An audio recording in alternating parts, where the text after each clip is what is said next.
Good morning, CVA students. My name is Tracy Stiff, and I am a Clover School Board member. And I am going to be reading to you today the first chapter of the Unteachables by Gordon Corman. Chapter 1.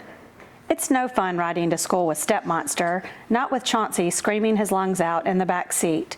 Don't get me wrong, I'd cry too if I just figured out that Step Monster is my mother. But at 7 months old, I don't think he's processed that yet. He just cries. He cries when he's hungry, he cries when he's full, he cries when he's tired, and he cries when he wakes up after a long nap. Basically, any day that ends in a Y, Chauncey cries.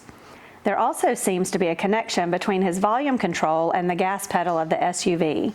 The louder he howls, the faster Step Monster drives. "Who's a happy baby?" she coos over her shoulder into the back seat, where the rear-facing car seat is anchored. "Who's a happy big boy?" "Not Chauncey, that's for sure," I tell her. "Hey, school zone, you better slow down." She speeds up. Motion is soothing to a baby. Maybe so, but as we slalom up the driveway, swerving around parked parents, dropping off their kids, and screech to a halt by the entrance, it turns out to be one motion too many. Chauncey throws up his breakfast. Suddenly, there's cereal on the ceiling and dripping down the windows. That's another thing about Chauncey. His stomach is a food expander. It goes in a teaspoon and comes out 5 gallons. "Get out of the car," Step Monster orders frantically. "You have to come in with me," I protest. "They won't let me register without an adult." She looks frazzled, and I guess I don't blame her. That much baby puke must be hard to face. I'll run home, change him, and wipe down the car. Wait for me, 10 minutes, 15 minutes at the most. What can I do? I haul my backpack out of the SUV, and she zooms off around the circular drive. I don't even have the chance to make my usual Parmesan cheese joke. That's what it smells like when Chauncey barfs. When I first came from California to stay with Dad and Step Monster, I thought they ate a lot of Italian food. That was a disappointment, one of many. So there I am in front of Greenwich Middle School, watching swarms of kids arriving for the first day of classes. A few of them glance in my direction, but not many. A new girl, who cares? Actually, the new girl doesn't care much either. I'm a short timer. I'm only in Greenwich for a couple months while Mom is off in Utah shooting a movie. She's not a star or anything like that, but this could be her big break. After years of paying the bills with bit parts and sitcoms and TV commercials, she finally landed an independent film. Well, no way could I go with her for 8 weeks, not that I was invited. Eventually a bell rings and a crowd melts into the school. No Step Monster. I'm officially late, which isn't the best way to start my career at Greenwich. But short-timers don't stress over things like that. Long before it could come back to haunt me on a report card, I'll be ancient history. I check on my phone. It's been 20 minutes since 10 minutes, 15 minutes at the most. That's SST, Step Monster Standard Time. I try calling, but she doesn't pick up. Maybe that means she's on her way and will be here any second. But a lot of second ticks by. No barf-encrusted SUV. With a sigh, I sit myself on the bench at a student drop-off and prop my backpack on the armrest beside me. Step Monster, her real name is Louise. Isn't that monstrous when you think about it? She's way less out of touch than Dad, which might be because she's closer to my age than his. She isn't exactly thrilled with the idea of having an 8th grader dropped in her lap when she's just getting the hang of being a new mom. She's trying to be nice to me, but she isn't succeeding. Like when she stands in front of a strange school when she's supposed to be here to get me registered. The roar of an engine jolts me back to myself. For a second, I think it must be her, but no, a rusty old pickup truck comes sailing down the roadway, going much faster than even Step Monster would dare. As it reaches the bend in the circular drive, the front tire climbs the curb and the pickup is coming right at me. Acting on instinct alone, I hurl myself over the back of the bench and way out of the way. The truck misses the bench by about a centimeter. The side mirror knocks my book bag off the armrest, sending it airborne. The contents, binders, papers, pencil case, gym shorts, sneakers, lunch, are all scattered to the 4 winds, raining down on the pavement. The pickup screeches to a halt. The driver jumps out and starts rushing after my fluttering stuff. As he runs, papers fly out of his shirt pocket, and he's chasing his own things, not just mine. I join the hunt, and that's when I get my first look at this guy. He's a kid, like around my age. "Why are you driving?" I gasp, still in shock from the near miss. "I have a license," he replies, like it's the most normal thing in the world. "No way, you're older than I am." "You're no older than I am." I'm 14. He digs around in his front pocket and pulls out a laminated card. It's got a picture of his stupid face over the name Parker Elias. At the top of it, it says provisional license.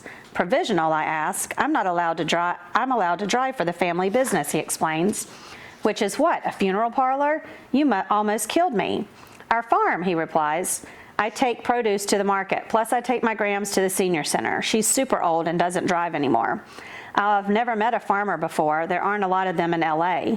I knew Greenwich, which was kind of the boonies, but I never expected to be going to school with old MacDonald. He handed me my book bag with my stuff crammed every which way. There's a gaping hole where the mirror blasted through the vinyl. I'm running late, he slammers. Sorry about the backpack. He jumps in the pickup, wheels it into a parking space, and races into the building, studiously avoiding my glare. Still no sign of stepmonster on the horizon. I call again, straight to voicemail. I decide to tackle the school on my own. Maybe I can get a head start filling out forms or something. The office is a madhouse. It's packed with kids who lost their schedules, don't understand their schedules, or trying to get their schedules changed. When I tell the harassed secretary that I'm waiting for my parent or guardian so I can register, she points to a chair and ignores me. Even though I have nothing against Greenwich Middle School, I decide to hate it. Who can blame me? It's mostly Chauncey's fault, but let me not forget Parker McFarmer and his provisional license. My phone rings, a text from Stepmonster. Taking Chauncey to pediatrician. Do your best without me. We'll get there ASAP. The secretary comes out from behind the counter and stands before me frowning. We don't use phones in our school. You'll have to turn that off and leave it in your locker. I don't have a locker, I tell her. I just moved here. I have no idea where I'm supposed to be. She plucks a paper out of the sheaf sticking out of my hole in my backpack. It's right here on your schedule. Schedule? Where would I get a schedule? I don't even officially go to school here yet. You're supposed to be in room 117, she rattles off, a complicated series of directions. Now off you go. And off I go. I'm so frazzled that I'm halfway down the main hall before I glance at the paper that's supposed to be my schedule. It's a schedule, all right, just not mine. At the top it says Elias Parker, grade 8. This is Parker McFarmer's schedule. It must have gotten mixed up with my papers when we were gathering up all my stuff.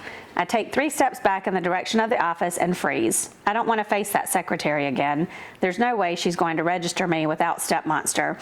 And if there's a backlog at the pediatrician's, I'm not going to be sitting in that dumb chair all day. No, thank you. I weigh my options. It's only a 15-minute walk home, but home isn't really home, and I don't want to be there any more than I want to be here. If I went to all the trouble of waking up and getting ready for school, then school is where I might as well be. My eyes return to Parker's schedule. Room 117. Okay, it's not my class, but it's a class, and really, who cares? It's not like I'm going to learn anything in the next 2 months, at least nothing I can pick up when I get back to civilization. I'm a pretty good student. When Stepmonster finally gets here, they can page me and send me to the right place. Not that I'll learn anything there either. I've already learned one lesson at Greenwich Middle School has to teach me. 14-year-olds shouldn't drive. That's when I learned lesson number 2. This place is a maze. My school in LA is all outdoors. You step out of class and you're in glorious sunshine. You know where you're going next because you can see it across the quad, and the numbers make sense. Here, 109 is next to 111, but the room next to that is labeled storage closet E61-B2. Go figure. I ask a couple kids who actually try to tell me that there's no such room as 117. There has to be, I tell the guy. I'm in it. I show him the schedule, carefully to cover the name with my thumb. Wait, his eyebrows furrow. What's? He points to the class description, SCS 8. I blink. Instead of a normal schedule where you go to a different class every period, this says Parker stays in room 17 all day. Not only that, but under subject, it repeats the code SCS 8 for every hour except lunch. Oh, here it is. I skip to the bottom where there's a key explaining what the code means. Self-contained special 8th grade class. He stares at me. The Unteachables. Unteachables, I echo. He reddens, you know, like the Untouchables. Oh, babbling now. These kids aren't untouchable. They're, well, unteachable. Bye. He rushes off down the hall.